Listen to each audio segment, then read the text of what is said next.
Langoustine, un délice pour le palais derrière lequel se cache une activité halieutique en quête de durabilité.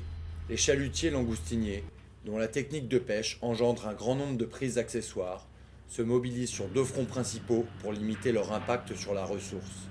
L'amélioration de la sélectivité des engins de pêche et aujourd'hui, l'amélioration de la survie des prises accessoires.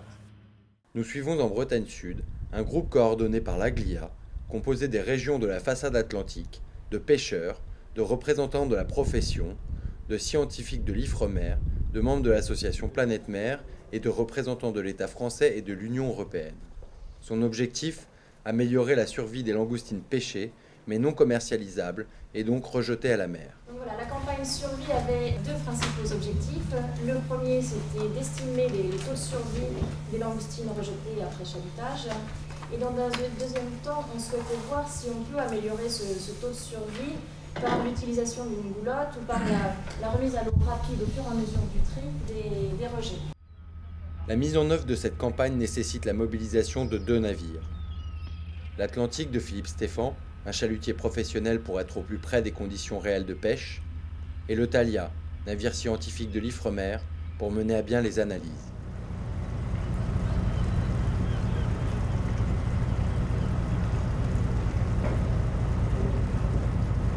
L'Atlantique est le premier à larguer les amarres.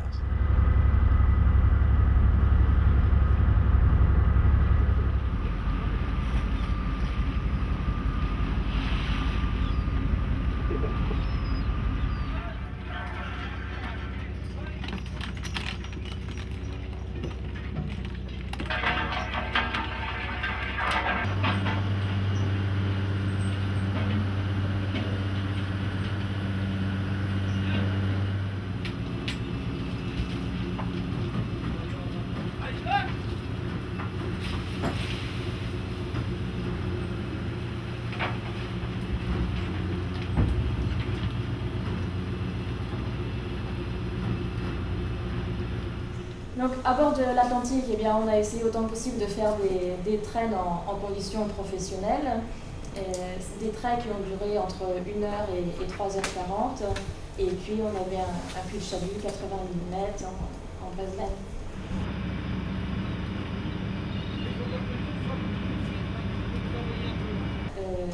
La mise en tube était donc faite ainsi. Alors on a eu la chance, on a eu la participation volontaire de l'équipage qui nous a donné un bon coup de main pour remettre les langoustines individuellement dans les tubes. Au fur et à mesure qu'on prélevait les langoustines pour les mettre en tube, et on regardait leur état de vitalité, si elles étaient bien vivantes, si elles étaient encore flagada ou si elles étaient mortes. 336, donc femelle, manque une pince,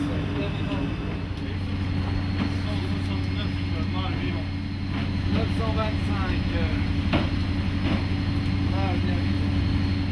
783, femelle, vivante, deux pinces. Très bien, c'est bon, ouais, c'est bon, j'ai terminé. Bien.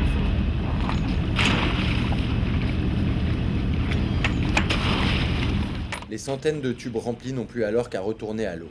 Dans 72 heures, le Thalia reviendra relever les filières et les scientifiques pourront commencer leurs analyses. Les résultats seront attendus, tant leurs implications pourraient être importantes. Dans la politique rejet de la Commission, vous avez entendu dire qu'on aurait imaginé à un moment donné interdire aux bateaux de rejeter en mer et de ramener à terre pour les forcer en fait à un moment donné à réduire leur rejet en mer.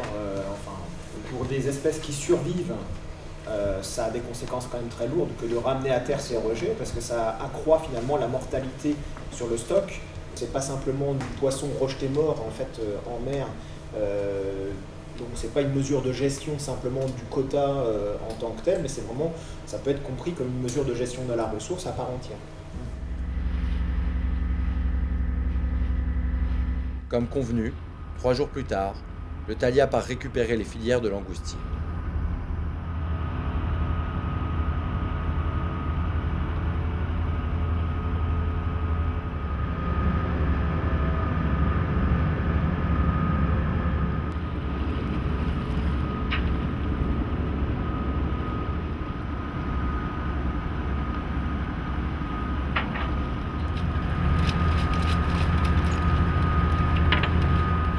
Les tubes ramenés à bord sont ouverts un à un pour analyser la vitalité de chacune des langoustines.